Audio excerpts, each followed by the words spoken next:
हमारा सनातन धर्मी है, वो तो हमारा भाई है। तिब्बत वापस भारत का हिस्सा बनेगा। पीओके के बारे में तो अभी राजनाथ जी बोलकर क्या है, और मैं आज इस मंच से कह रहा हूं, पाक अधिकृत कश्मीर फिर से भारत का हिस्सा बनेगा। कश्मीर की बात छोड़ो, पाकिस्तान दरिद्रता के दौर से गुजर रहा है। जिस दिन भारत शक्तिशाली हो गया आर्थिक। सभी को ओम। मैं आचार्य दीपक, पतंजलि BNYS कॉलेज हरिद्वार। पूर्णकालिक कार्यकर्ता शिविर का आयोजन पतंजलि में किया गया, जिसमें मुख्य बिंदुओं पर प्रकाश डाला गया, जो मैं आपको कुछ बिंदु बताने जा रहा हूँ, कुछ पॉइंट। बौद्धिक आतंकवाद और सारे आतंकवादों का समाधान आध्यात्मिक, सांस्कृतिक, राष्ट्रवाद और मानवतावाद हैं। पतंजलि का सपना मात्र भवन बनाना नहीं, देश के सेवा के लिए किया जा रहा है। भारत का बल आध्यात्मिक बल, योग बल, जिससे पूरी दुनिया कायम रहेगी। अमेरिका पूरी दुनिया में आर्थिक अराजकता व उन्माद कायम किया है। भारत को इतना ताकत बनाना है कि पूरी दुनिया रुपए में व्यापार करे। तिब्बत भारत का फिर से हिस्सा बनेगा। कश्मीर पाक अधिकृत भारत जल्द ही उसको अपने में मिलाएगा। कंबोडिया, ईरान, इराक, मिस्र फिर भारत के शरण में आने वाला है। सपने दिखाने वाला नहीं, सपनों के धरती पर आकार देने वाला बनना है। नैतिक बल, आत्मबल बढ़ाना है कि भारत में किसी को भी देखो तो राम और कृष्ण दिखे। तो आइए महाराज जी का दिव्य वचनों का श्रवण करें। सभी को ओम। अब एक नई उड़ान के लिए, एक नई भूमिका के लिए आपको तैयार करने के लिए हमने आमंत्रित किया है कि 1 लाख से ज्यादा बच्चे जब पूरी दुनिया के 200 देशों के आकर के पतंजलि विश्वविद्यालय में पढ़ेंगे, यूरोप के भी बच्चे आएंगे, मिडिल ईस्ट के भी बच्चे आएंगे, अमेरिका के, ब्रिटेन के भी बच्चे आएंगे, ऑस्ट्रेलिया के भी बच्चे आएंगे। यूक्रेन में हमारे बच्चे युद्ध के दौरान जब वापस आए तो पता लगा लाखों विद्यार्थी तो हमारे यूक्रेन में मेडिकल और इंजीनियरिंग की शिक्षा पाने के लिए गए हुए थे। रशिया से बच्चे आएंगे, चाइना से भी बच्चे आएंगे, और चाइना के बच्चों को इस तरह से हम घड़ देंगे कि चाइना युद्ध करने के लिए भारत के सामने नतमस्तक होने के लिए तैयार हो जाएगा। इस तरह से, क्योंकि भारत तो उसका गुरु है। दलाई लामा जी कहते हैं भारत मेरा गुरु देश है, वो मेरा शत्रु देश नहीं है। तो जब दुनिया के 200 देशों के बच्चे, आप सोचकर ही देखो कितना अच्छा लगता है, जब दुनिया के 200 देशों के बच्चे आकर के पतंजलि विश्वविद्यालय में पढ़ेंगे, दुनिया के 200 देशों के बच्चे छोटे छोटे आकर के पतंजलि योगपीठ में आकर के वो मॉडर्न साइंस पढ़ेंगे, इंजीनियरिंग की शिक्षा लेंगे, मेडिकल की शिक्षा लेंगे, एग्रीकल्चर, एनवायरमेंट, वो आर्टिफिशियल इंटेलिजेंस के साथ साथ सारे आधुनिक युग की शिक्षा के साथ साथ जब पूरी दुनिया के 200 देशों के बच्चे वेद मंत्रों का पाठ करेंगे, गिरजाओं का पाठ करेंगे, तो कितना अच्छा लगेगा।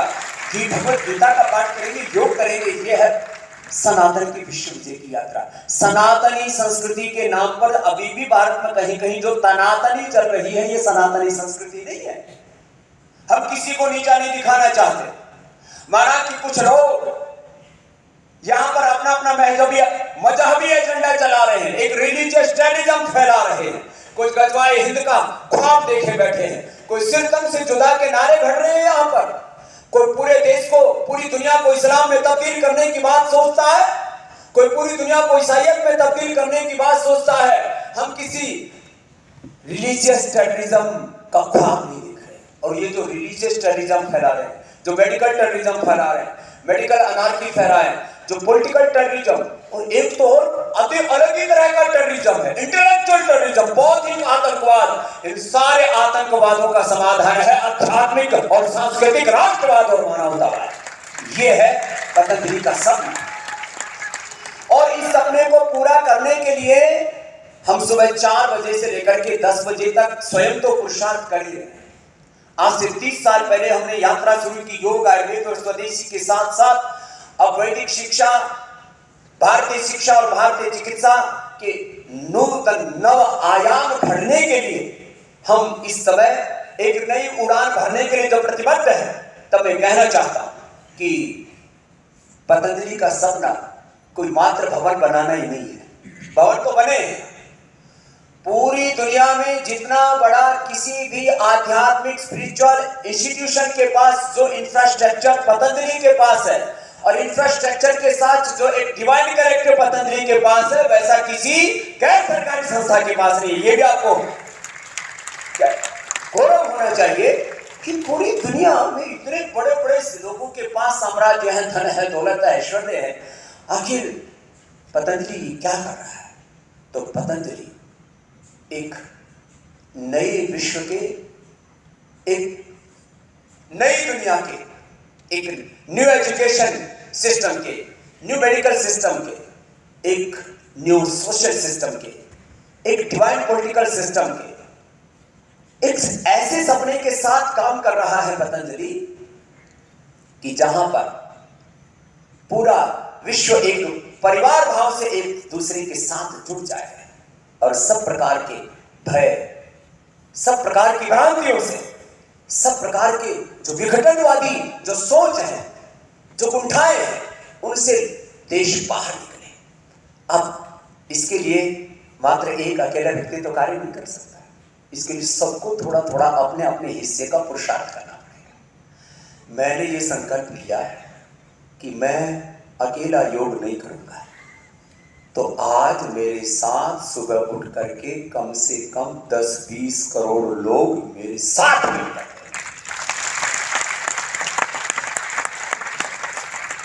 और अब मेरा सपना है कि आधी से ज्यादा आबादी पूरी दुनिया की योग कर। पूरी दुनिया में नंबर्स का खेल है, किस पंथ को, किस मजहब को, किस धर्म को, किस संस्कृति को, किस पॉलिटिकल सिस्टम को, किस आइडियोलॉजी को, किस थॉट प्रोसेस को पूरी दुनिया के लोग कितनी संख्या में फॉलो कर रहे हैं, फिर उसके आधार पर अपनी ताकत का मूल्यांकन करते हैं। अब ये लोगों के सपने धरे के धरे रह जाएंगे जो मजहबी आतंकवाद, उन्माद और अलग अलग प्रकार के विध्वंस समाज में फैला रहे हैं। अब आने वाले 5-10 वर्षों में दुनिया की आधी से ज्यादा आबादी योग करेगी। यह है योग की सनातन संस्कृति की विश्व विजय की यात्रा। तो संख्या के आधार पर दुनिया को किसी एक इज़म में लाना चाहते हो, कोई एक फेथ को तुम दुनिया पर थोपना चाहते हो। हमने पूरी दुनिया पर कोई भी कुछ भी थोपा नहीं। हमने कहा सत्य की राह पर चलो, सत्य में विजय, न्याय की राह पर चलो। सत्य और न्याय को हमने धर्म कहा। ये दो धर्मस्ततो जय जो महाभारत का उद्घोष है, जो हमारी संसद में धर्म चक्र प्रवर्तनाय लिखा हुआ है। ये धर्म क्या है? ये सत्य है, ये न्याय है। सत्य, न्याय और धर्म के आधार पर पूरी दुनिया चले, आखिर की दृष्टि कहां से जाएगी? ये दृष्टि भारत से जाएगी। और भारत का जो बल है वो योग बल है। भारत का की जो ताकत है वो अध्यात्म है। इसको पूरी दुनिया सॉफ्ट पावर कह करके पुकार रही है। और आश्चर्य नहीं होना चाहिए कि वापस जो दुनिया के कुछ देश हमसे बिछुड़े थे, भारत को इतना शक्तिशाली बना दे रहे हैं। आज हमारा रुपए गिर रहा है माना। अभी मुझे पता नहीं, आंदोलन के समय तो मैं रोज भाव ताव बताया करता था। क्या भाव चल रहा है डॉलर का, रुपए का? कुछ कह रहे हैं कि जी 83, 85, कहीं 90 और 100 ना हो जाए, लेकिन आज रुपए का भाव गिर रहा है। पूरी दुनिया में चिंता है। क्यों? कोई अमेरिका कोई बहुत ज्यादा उत्पादन कर रहा है, उसकी जीडीपी बहुत अच्छी है, कि वहां ग्रोथ रेट बहुत अच्छा है, कि वहां इन्फ्लेशन कम है, ऐसा नहीं है। उसने पूरी दुनिया में एक आर्थिक अराजकता, एक आर्थिक उन्माद और आतंकवाद कायम किया हुआ है कि किसी को कोई भी ट्रेड करना है तो डॉलर के साथ करेगा। क्या ऐसा नहीं हो सकता कि अपने भारत को हम इतना ताकतवर बना दें कि पूरी दुनिया रुपए में व्यापार करने लग जाए? ये डिमांड एंड सप्लाई का खेल है, कोई अमेरिका की ताकत नहीं है डॉलर का भाव बढ़ना। और जब भारत के रुपए की ताकत इतनी हो जाएगी कि वो डॉलर और पाउंड से भी क्या बड़ी हो सकती है? हो सकती है। तो फिर ये श्रीलंका कहेगा हम तो वैसे ही संकट में, हमको वापस ही बुला लो राम जी के राज में। श्रीलंका वापस कहेगा रामम शरणम गच्छामि। ये म्यांमार वर्मा भी कहेगा हमारे यहाँ पर भी बहुत संकट है, राजनीतिक अस्थिरता, पॉलिटिकल अनार्की जैसी हालत है वहां पर। हम नेपाल हमारा मित्र देश है, उसके बारे में ज्यादा नहीं कहेंगे, वो तो हमारा सनातन धर्मी है, वो तो हमारा भाई है। तिब्बत वापस भारत का हिस्सा बनेगा। पीओके के बारे में तो अभी राजनाथ जी बोलकर क्या है, और मैं आज इस मंच से कह रहा हूं, पाक अधिकृत कश्मीर फिर से भारत का हिस्सा बनेगा। कश्मीर की बात छोड़ो, पाकिस्तान दरिद्रता के दौर से गुजर रहा है। जिस दिन भारत शक्तिशाली हो गया, आर्थिक दृष्टि से, सामाजिक दृष्टि से, राजनीतिक दृष्टि से, सांस्कृतिक दृष्टि से भारत में एकता, अखंडता और समृद्धता पूरी तरह से कायम हो गई, तो ये पूरा का पूरा पाकिस्तान रहेगा भारत की शरण में मुझे। अरे अफगानिस्तान इन पूरे कौन से कठमुल्ले क्या बोलते हैं उनको? तालिबान। तालिबानी भी कहेंगे हमें भी राम की शरण में ले लो। रणजीत सिंह के समय तक तो हमारा साम्राज्य वहां तक था ही, कोई नई बात नहीं कह रहा हूं। मैं तो कह रहा हूं ईरान भी संकट में है, इराक भी संकट है। ईरान, इराक और विश्व तक भारत की दोबारा से शरण में आ जाए कोई आश्चर्य की बात नहीं, लेकिन राजनीतिक बल पर नहीं, अध्यात्म के बल पर। और एक तरफ भारत की आध्यात्मिक शक्ति बढ़ाने और देश के 140 करोड़ से ज्यादा लोगों के हाथों को हमें सृजन में लगा करके भारत को आर्थिक दृष्टि से भी इतना ताकतवर बना देना है कि भारत के रुपए जब डॉलर पाउंड से ज्यादा मजबूत हो जाएगा, तो मैं वापस कह रहा हूं खंड खंड हुआ जो पुराना भारत है वो अखंड भारत फिर से बन गया। फिर ये मंगोलिया, इंडोनेशिया, ये कंबोडिया, फिर ये जावा, सुमात्रा, ये सारे जो है ना, सारे देश फिर भारत की शरण में आ सकते हैं। मैं कोई ख्वाब नहीं दिखा रहा हूं, मैं सपने दिखाने वाला नहीं, मैं सपनों को धरती पर आकार देने वाला व्यक्ति हूं। हमने सपनों को आकार, अपने वीर वीरांगनाओं ने, अपने ऋषि शिक्षाओं ने जो सपने देखे थे, जो सपने थे चंद्रशेखर, राजगुरु, सुखदेव, भगत सिंह के, महाराणा प्रताप के, छत्रपति शिवाजी महाराज के, जो सपने थे स्वामी विवेकानंद और महर्षि दयानंद के, उन सपनों को हमने पूरा किया है और उनको आगे अभी और पूरा करना है। इसके लिए सभी दिशाओं से देश को उन्नत बनाना पड़ेगा। कृषि के क्षेत्र से भी देश को उन्नत बनाना पड़ेगा। कृषि इस देश की जीवन धारा थी, कृषि परंपरा, और ऋषि परंपरा इस देश की संस्कृति थी। कृषि आजीविका थी, ऋषि परंपरा हमारा जीवन थी। आज जो कृषि और ऋषि की संस्कृति कहा थोड़ी, उसका जो गौरव था वो धूमिल हुआ है, उसको पुनः प्रतिष्ठापित करना पड़ेगा। गौ माता करती रहती है कत्लखानों में, खून खराबा होता रहता है। हम कहते हैं गौ माता की जय, गंगा माता की जय, गायत्री वेद माता की जय, भारत माता की जय, रामकृष्ण की जयकार और हुंकार भरते रहते हो, नभ पार्वती पते, हर हर महादेव की। लेकिन घर घर में क्या हो रहा है? आधे से ज्यादा हिंदुस्तान आंशिक रूप से मांसाहारी हो गया। हमारा संकल्प है कि हम 25-50 किलो दूध देने वाली गाय की भी उन्नत नस्ल तैयार करके इस देश को दें।